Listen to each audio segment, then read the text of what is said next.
حضرت نظام الدین اولیاء اکثر ایک جملہ کہا کرتے تھے، ہم سے تو دھوبی کا بیٹا ہی خوش نصیب نکلا، ہم سے تو اتنا بھی نہ ہو سکا، پھر غش کھا جاتے۔ ایک دن ان کے مریدوں نے پوچھ لیا کہ حضرت یہ دھوبی کے بیٹے والا کیا ماجرا ہے؟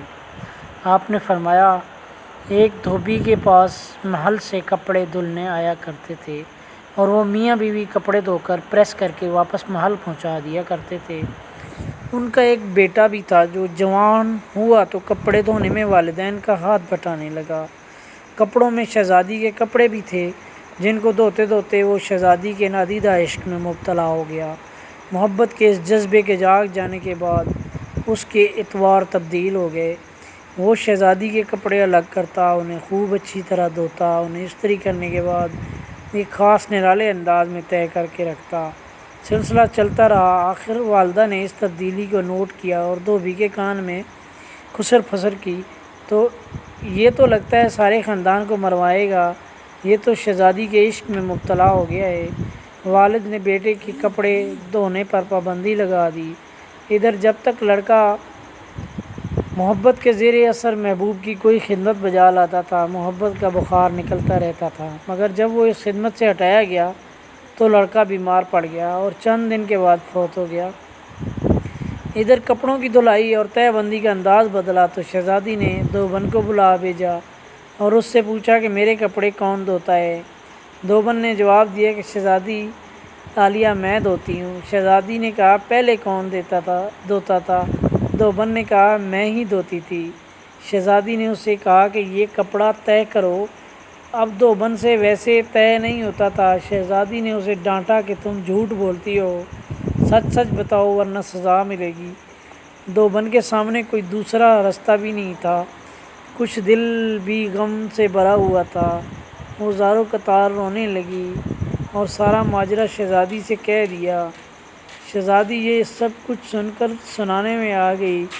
پھر اس نے سواری تیار کرنے کا حکم دیا اور شاہی بگی میں سوار ہو کر پھولوں کا ٹوکرا بھر کر لائی اور مقتول محبت کی قبر پر سارے پھول چڑھا دیے۔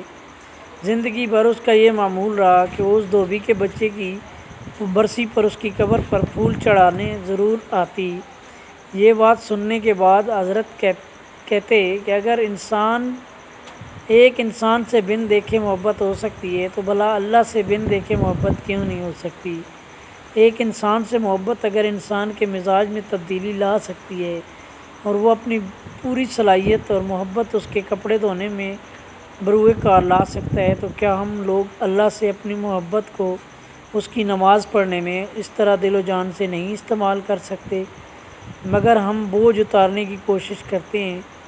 اگر شہزادی محبت سے طے شدہ کپڑوں کے انداز کو پہچان سکتی ہے تو کیا رب کریم بھی محبت سے پڑھی گئی نماز اور پیچھا چھڑانے والی نماز کو سمجھنے سے عاجز ہے؟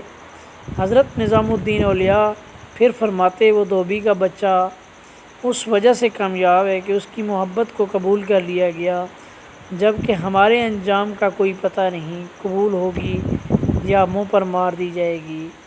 اللہ جس طرح ایمان اور نماز روزے کا مطالبہ کرتا ہے، اسی طرح محبت کا تقاضا بھی کرتا ہے۔ یہ کوئی مستحب نہیں، فرض ہے، مگر ہم غافل ہیں۔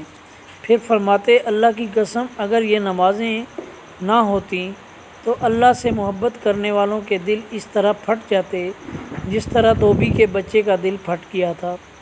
یہ ساری ساری رات کی نماز ایسے نہیں پڑھی جاتی، کوئی جذبہ کھڑا رکھتا ہے۔ فرماتے، یہ نسخہ اللہ پاک نے اپنے نبی کے دل کی حالت دیکھ کر بتایا تھا کہ آپ نماز پڑھا کیجئے اور رات بھر ہماری باتیں دہراتے رہا کیجئے، آرام ملتا رہے گا۔ اسی وجہ سے نماز کے وقت آپ فرماتے تھے، ارحنا بہا یا بلال، اے بلال ہمارے سینے میں ٹھنڈک ڈال دے۔